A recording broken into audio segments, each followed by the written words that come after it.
के बेटे निशांत कुमार एक बार फिर से चर्चा में आ गए हैं। निशांत कुमार और जेडीयू की तरफ से राजनीति में आने की खबरों पर विराम लगाए जाने के बाद भी विपक्ष बयानबाजी पर अड़ा है। पटना में निशांत कुमार का एक पोस्टर लगाया गया और उस पर लिखा गया है कि राजा का बेटा राजा नहीं बनेगा, हरनौत की जनता जिसको चाहेगी राजा वही बनेगा। इस पोस्टर लगाने के बाद एक बार फिर से राजनीतिक कयास शुरू हो गए कि क्या निशांत कुमार इस बार विधानसभा चुनाव में अपने राजनीतिक करियर की शुरुआत करने वाले हैं या नहीं।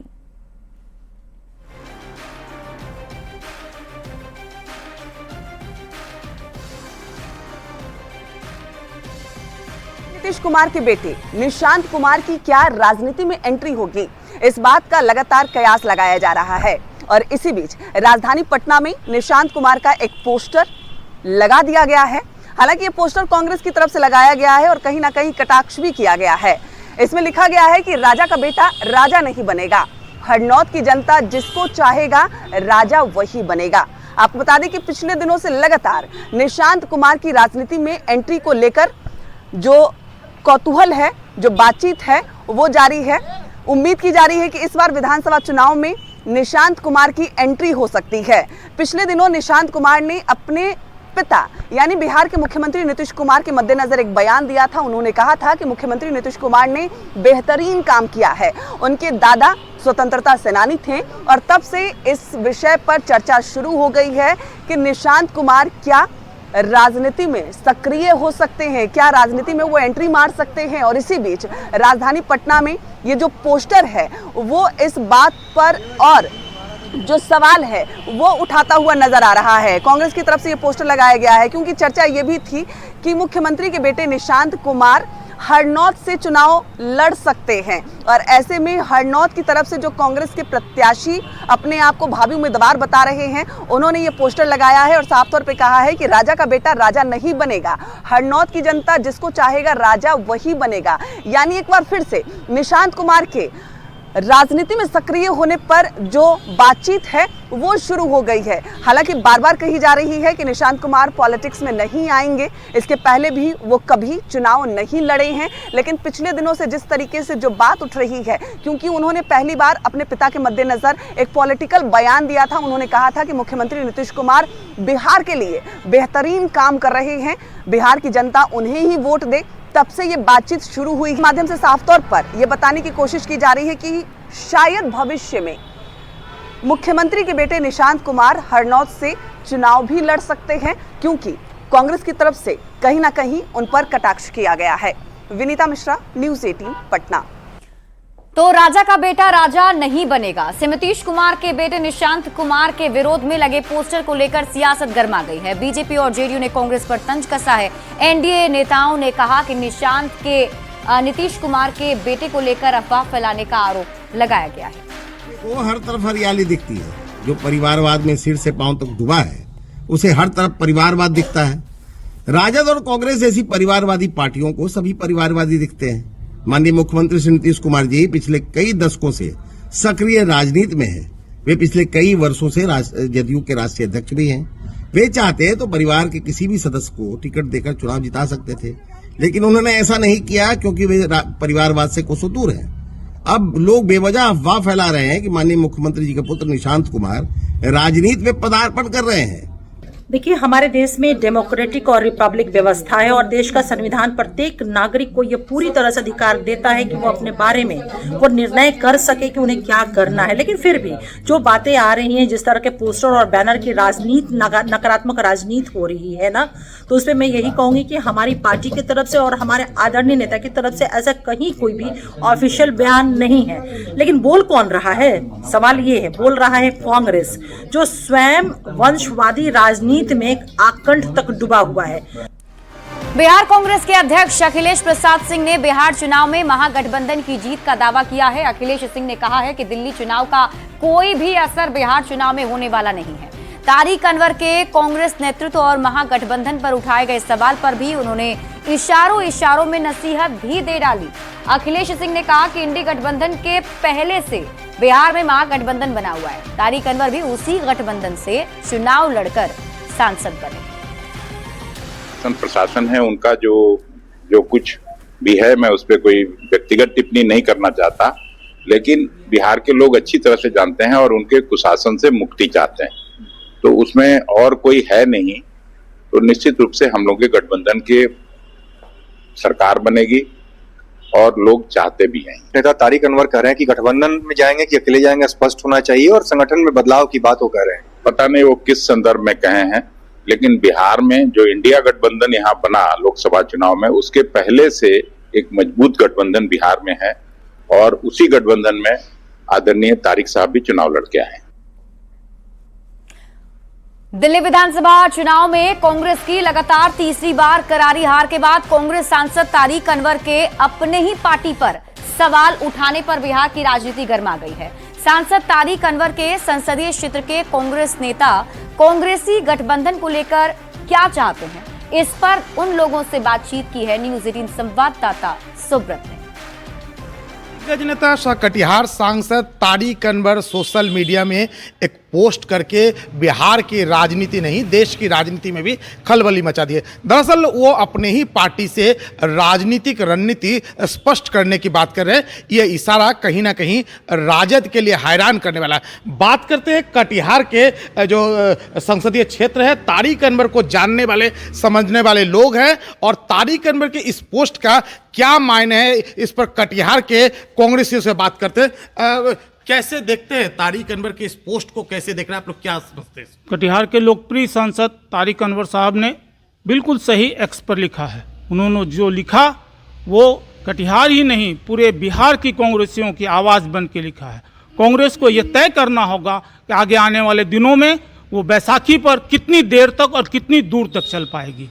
संगठन में जो मूलभूत परिवर्तन, जो जरूरी परिवर्तन है वो जरूरी है, ताकि कांग्रेस फिर से अपनी खोई हुई गरिमा को प्राप्त कर सके और कांग्रेस फिर से सत्तासीन हो सके। एक चर्चा होता है दिल्ली में, आप पार्टी को इस तरह गच्चा दे दिया, क्या बिहार में राजद को गच्चा दे देंगे? तारिक अनवर के इस पोस्ट को क्या इशारा करते हैं आप लोग, जो कांग्रेस से किस तरह से देख रहे हैं? जी, हमारे माननीय सांसद जनाब तारिक अनवर साहब जो ट्विटर हैंडल पे जो बोले हैं, बहुत अच्छा बात बोले हैं। इसलिए कि हम लोग युवाओं बहुत मेहनत से हम लोग पार्टी का मतलब बूथ लेवल से लेकर के ऊपर तक हम लोग मेहनत करके हर कार्यकर्ता कार्य करने का काम करते हैं, लेकिन जब सहयोगी से गठबंधन हो जाता है हम लोग को सम्मानजनक सीट नहीं देते हैं। नहीं देने के कारण हम लोग का कार्यकर्ता ज़मीनी स्तर से फिर जीरो पे चले जाते हैं। क्या परिचय दीजिए? मोहम्मद इश्तियाक आलम, प्रदेश महासचिव युवा कांग्रेस। नहीं, ये प्रेशर पॉलिटिक्स नहीं है सर। ये जो हो रहा है, तारिक साहब ने जो कहा है वो कहा है, वो आम कांग्रेसियों की भावना को उन्होंने व्यक्त किया है कि गठबंधन होता है लेकिन उसमें न कार्यकर्ता को सम्मान मिल पाता है न गठबंधन के नेताओं को सम्मान मिल पाता है, और खास करके कांग्रेस को। आज दिल्ली है, जहाँ भी जो भी हुआ है, कभी कांग्रेस को सम्मान नहीं मिला और ये आम कांग्रेसियों की भावना को उन्होंने व्यक्त किया है। तो देखिए, ये तारिक अनवर को जानने और समझने वाले लोग हैं और पुराने और नए कांग्रेसी है। ये लोग दरअसल तारिक अनवर जो बयान दिए हैं उस बयान का क्या मायने हैं वो उनके संसदीय क्षेत्र से साफ हो जाता है। सुब्रत, न्यूज 18 कटिहार। तो कांग्रेस सांसद तारिक अनवर के बयान पर बीजेपी सांसद संजय जायसवाल ने भी तंज कसते हुए कहा है कि कांग्रेस और आरजेडी दोनों ब्लैकमेलर पार्टियां हैं, दोनों एक दूसरे को ब्लैकमेल कर रही है, कांग्रेस भी ब्लैकमेल कर रही है। कांग्रेस का आपस का झगड़ा है और राजद का झगड़ा है। आरजेडी हमेशा ब्लैकमेलिंग करती है, कांग्रेस भी अब केजरीवाल के हश्र देखने के बाद राजद से ब्लैकमेलिंग पर उतर गई है कि अगर आप हमें सही सीट नहीं दीजिएगा तो हम वो अलग भी जा सकते हैं। दोनों पार्टियां प्रोफेशनली ब्लैकमेलर्स पार्टी हैं। और अब बात प्रधानमंत्री नरेंद्र मोदी के फ्रांस दौरे की करते हैं। आज उन्होंने फ्रांस के राष्ट्रपति इमैनुअल मैक्रों के साथ फ्रांस के मार्सेले शहर में भारत के नए वाणिज्य दूतावास का उद्घाटन किया है। उद्घाटन से पहले प्रधानमंत्री मोदी और मैक्रों ने ऐतिहासिक मजारग्यूज कब्रिस्तान का दौरा किया और युद्ध में बलिदान देने वाले भारतीय सैनिकों को श्रद्धांजलि दी। इस युद्ध कब्रिस्तान में बड़ी संख्या में भारतीय सैनिकों को श्रद्धांजलि दी जाती है, जिसका रखरखाव राष्ट्रमंडल युद्ध कब्र आयोग की ओर से किया जाता है। आपको बता दें कि प्रथम विश्व युद्ध के दौरान शहीद हुए भारतीय सैनिकों की याद में यह कब्रिस्तान बनाया गया है।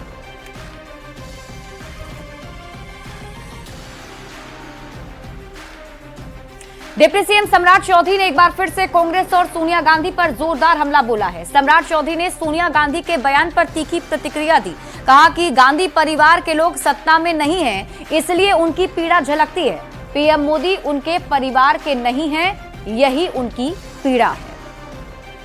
आई है कि उनके परिवार के लोग सत्ता में नहीं है, इसलिए वो दुख और पीड़ा झलकता है। इस देश में कोई दूसरा वित्त मंत्री या देश का प्रधानमंत्री नहीं बने, यही गांधी परिवार सोचता है। गांधी परिवार को ये जानना चाहिए कि देश में अब लोकतंत्र है, लोकतंत्र में जनता तय करती है कि प्रधानमंत्री और वित्त मंत्री कौन है। वहीं प्रशांत किशोर ने अपनी पार्टी जन सुराज के फंडिंग पर उठे सवालों का जवाब दिया है। जेडीयू प्रवक्ता नीरज कुमार ने फंडिंग के स्रोत पर सवाल उठाए थे। प्रशांत किशोर ने एक वीडियो जारी कर कहा है कि पैसा उन लोगों और संस्थाओं से लिया जा रहा है जिनकी उन्होंने पिछले 10 सालों में मदद की है। ये पैसा बैंक से लिया जा रहा है और पूरी जानकारी सार्वजनिक है। प्रशांत किशोर ने सत्ताधारी पार्टियों को जांच की भी चुनौती दी। साथ ही प्रशांत किशोर ने कहा कि पैसा मेरी बुद्धि और मां सरस्वती की कृपा से आ रही है। मैं ठेकेदार, सांसद और विधायक तो कभी नहीं रहा। जिस पर मां सरस्वती की कृपा होती है उसके पास लक्ष्मी अवश्य आती है। लोग कहता है कि इतना पैसा कहां से ला रहे, इतना पैसा कहां से ला रहे हैं। अरे भाई, हम लोग को पुष्ट दर पुष्ट लोग बताया कि जिस पर मां सरस्वती की कृपा हुई कि लक्ष्मी जी को आ ही जाना है। इतना आदमी, आप सब युवा साथी बैठे हैं, आप हमको देखे हैं कोई ठेकेदारी करते हुए? आज तक हम कोई सरकारी पद लिए, एमएलए नहीं, एमपी नहीं, मिनिस्टर नहीं, नौकरी नहीं, आईपीएस आईएएस भी नहीं, नौकरी नहीं की है। ये रुपया प्रशांत किशोर के पिताजी का नहीं है, ये रुपया इसी धरती के इस लड़के की इस बुद्धि से है, ताकि बिहार का कोई लड़का कमजोर न रहे। और इसी बीच रुक कर लेते हैं बड़ी खबर की ओर। दिल्ली से आपको इस वक्त की बड़ी खबर बताएं। सुप्रीम कोर्ट ने मुफ्त की योजनाओं के ऐलान की निंदा की है। मुफ्त की योजनाओं के ऐलान पर सुप्रीम कोर्ट काफी सख्त है। मुफ्त की योजनाओं के ऐलान पर सुप्रीम कोर्ट की तरफ से अहम टिप्पणी की गई। सुप्रीम कोर्ट ने कहा कि लोग काम करने के लिए इच्छुक नहीं हैं। मुफ्त राशन मिलने से लोग काम नहीं करना चाहते हैं। लोगों को बिना कोई काम किए पैसे मिल रहे हैं। तो बड़ी खबर आपको बता रहे, सुप्रीम कोर्ट की तरफ से बड़ी टिप्पणी की गई है। जैसा कि आपको पता है कि चुनाव के दरमियान पार्टियों की तरफ से मुफ्त में सुविधाएं देने की बात कही जाती रही है, महिलाओं को पैसा देने की बात कही जाती रही है। ऐसे में सुप्रीम कोर्ट की तरफ से कहा गया है कि अगर इसी तरीके से मुफ्त में राशन मिलता रहा, पैसे मिलते रहे, तो लोग काम करना नहीं चाहेंगे। लोगों को बिना कोई काम किए ही पैसे मिल रहे हैं।